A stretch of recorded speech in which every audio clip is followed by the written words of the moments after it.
जय हिंद दोस्तों आज का वीडियो आरंभ करने पहले एक छोटी सी रिक्वेस्ट है कि मैं बच्चों को विभिन्न प्रतियोगी परीक्षाओं की तैयारी कराता हूं, जैसे नवोदय विद्यालय, विद्या ज्ञान, राष्ट्रीय आयाम योग्यता आधारित छात्रवृत्ति परीक्षा। और काफ़ी वीडियोस हैं मेरे चैनल पे। नवोदय के मैंने 25 वर्षों के आए हुए प्रश्नों को हल करके बताया हुआ है। इसका मैंने एक व्हाट्सएप ग्रुप भी बच्चों का बनाया हुआ है, तो लगभग 2000 बच्चे इसमें जुड़ चुके हैं। आपसे निवेदन है कि अगर आप अपने स्कूल के बच्चों को तैयारी कराना चाहते हैं फ्री में, तो कृपया बच्चों को व्हाट्सएप ग्रुप में जोड़ने का कष्ट करें। और अटल आवासीय विद्यालय भी नए खुलने जा रहे हैं, उसका भी सेम पैटर्न है, तो बच्चों को कृपया जोड़ दें ताकि बच्चे इन स्कूलों में एडमिशन आसानी से पा सकें। जय हिंद मित्रों, ये काफ़ी सवाल हमारे मन में आ रहे हैं कि वरिष्ठता तिथि कौन सी ली जाएगी, जो अंतर जनपदीय हमारे शिक्षक आए हैं उनकी तिथि कौन सी ली जाएगी, मूल नियुक्ति तिथि ली जाएगी कि जब उस जनपद में आए वो ली जाएगी। तो ये देखिए, बेसिक शिक्षा अधिकारी हैं बस्ती के डॉक्टर इंद्रजीत प्रजापति जी, इनके पत्र के जरिए काफ़ी कुछ चीज़ें क्लियर हो जाती हैं। तो ये तो देखिए वैसे ही पत्र है जो कि वहाँ से सचिव महोदय ने जो दिया था, वैसे ही पूरा सब कुछ है। जो हमें देखने लायक है वो मैं आपको दिखाने जा रहा हूँ। जो सर द्वारा दिया गया है, इन बिंदुओं को देखें। वरिष्ठता निर्धारण हेतु निम्न बिंदुओं पर ध्यान देना आवश्यक है। ये सभी जगह के लिए है, ध्यान दीजिएगा।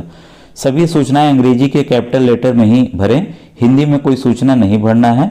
ठीक है। फिर पदनाम में इंचार्ज या प्रभारी प्रधानाध्यापक जैसे पद नहीं भरना है, मूल पद ही भरना है। अब देखिए, हैं सभी सहायक अध्यापक प्राइमरी के, ठीक है, अब उन्हीं का प्रमोशन होने जा रहा है। अब वो किस पद पर का निर्वहन कर रहे थे अलग बात है, लेकिन है अभी वो मूलतः सहायक अध्यापक ही, तो प्रभारी या इंचार्ज नहीं लिखना है। ठीक है, जो डिटेल दी जाएगी। फिर देखिए, सभी तिथियों को ये DD MM YYY फॉर्मेट में ही भरना है। प्रथम नियुक्ति में नियुक्ति का पत्रांक तथा आदेश का दिनांक भरना है। अब देखिए, कोई मान लीजिए बनास की स्थिति बताऊं, कोई 31 दिसंबर को मान लीजिए लेटर जारी हुआ, किसी ने 5 को ज्वाइन कर लिया, किसी ने 6 को किया, किसी ने 7 को कर लिया।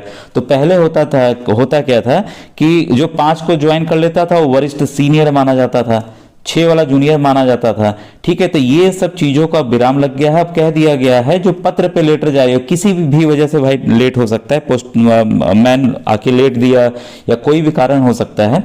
ठीक है, तब इन्होंने इन सबको खत्म करते हुए जो आपकी तिथि लेटर पे छपी है उसी को इन्होंने नियुक्ति का तिथि मान लिया है, प्रथम नियुक्ति तिथि मान ली है। ठीक है, ये एकदम क्लियर कट हो गया। और काफी शिक्षक साथी पूछ रहे हैं कि किस बैच का होगा या नहीं होगा, तो ध्यान दीजिएगा। इसमें देखिए जो अनिवार्यता है 5 वर्ष की है। अगर आपके 5 वर्ष हो गए हैं, ठीक है। दूसरी बात, मान लीजिए कि आपके जैसे बनास जनपद की स्थिति बता रहा हूं कि मैं 2006 बैच का हूं, 17 साल हो गए अभी तक प्रमोशन नहीं हुए, अभी 2009 वाले बाकी हैं। वैसे ही 2007 या 8 में उर्दू भर्ती वाले थे, उनका बाकी है। वैसे ही काफ़ी टीचर्स बाकी हैं। ठीक है, 11 हैं, कोई भी, तो उनके तो 5 साल ऑलरेडी हो चुके हैं। लेकिन अब देखिए 2006 में ही अभी हमारे वाराणसी जनपद में लगभग 600 से 700 अध्यापक बाकी हैं। और जो कल की सूचना हम लोग को प्राप्त हुई है, यहाँ 500 अध्यापकों का प्रमोशन होने जा रहा है। अब सोचिए 2006 बैच के भी कुछ शिक्षक छूट जा रहे हैं। ठीक है, तो आपके जनपद में हो सकता है जो अन्य जनपद हैं वहाँ 2009 का कब का प्रमोशन हो चुका है, तो आप 11 के होंगे या बाद के होंगे, तो उस हिसाब से सैनिटरी लिस्ट बनेगी।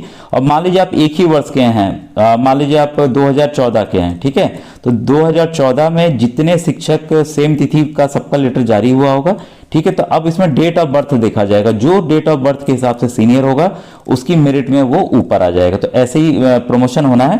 मान लीजिए 400 लोगों का होना है, तो भाई एक डेट ऑफ बर्थ के हिसाब से, जैसे वाराणसी जनपद का मैंने बताया 2006 के सभी लोग हैं, तो इसमें डेट ऑफ बर्थ ही केवल देखा जाएगा और कुछ भी नहीं देखा जाना है। ठीक है, सैनिटरी लिस्ट बनी हो जाएगा। ठीक है, तो इस तरह से आपकी वरिष्ठता का जो है निर्धारण होना है। अब देखिए और चीजें देखें। कार्यभार ग्रहण तिथि में विद्यालय में कार्यभार की तिथि भरना, 69,000 भर्ती के शिक्षक BSA कार्यालय में कार्यभार ग्रहण तिथि अंकित करें। देखिए साफ साफ इन्होंने दे दिया है। ठीक है, तो कई बैचेस का एकदम क्लियर हो जा रहा है यहाँ पर इनके पत्र के जरिए।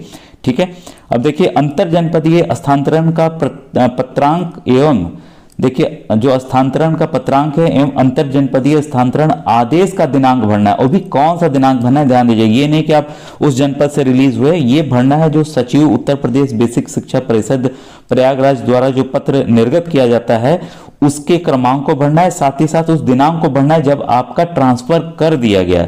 तब चीजें क्लियर हो गई। कई चीजें हो रही थी जो अन्य जनपद से आए उनकी मूल नियुक्ति तिथि दी जाएगी, और सब लोग फिर जो उस जिले के थे जहां वो आए तो वो लोग चिंतित हो रहे थे, भाई वो तो फिर हमसे सीनियर हो जाएंगे, हमारे समकक्ष हो जाएंगे। तो ऐसा कुछ भी नहीं है।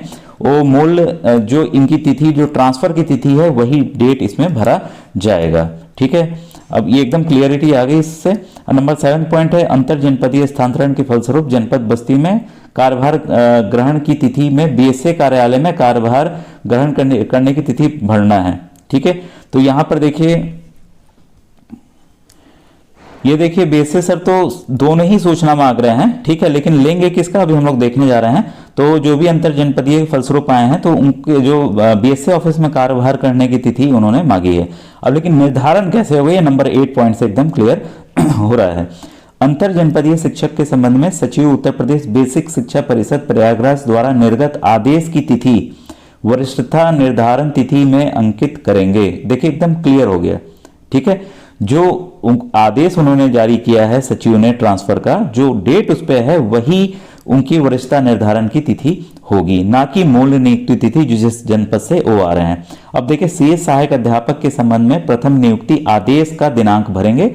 यदि किसी अध्यापक की नियुक्ति अप्रशिक्षित रूप में हुई है तो वरिष्ठता निर्धारण हेतु प्रशिक्षण मुक्ति तिथि या प्रशिक्षण पूर्ण करने के उपरांत परीक्षाफल घोषित करने की तिथि भरा जाएगा।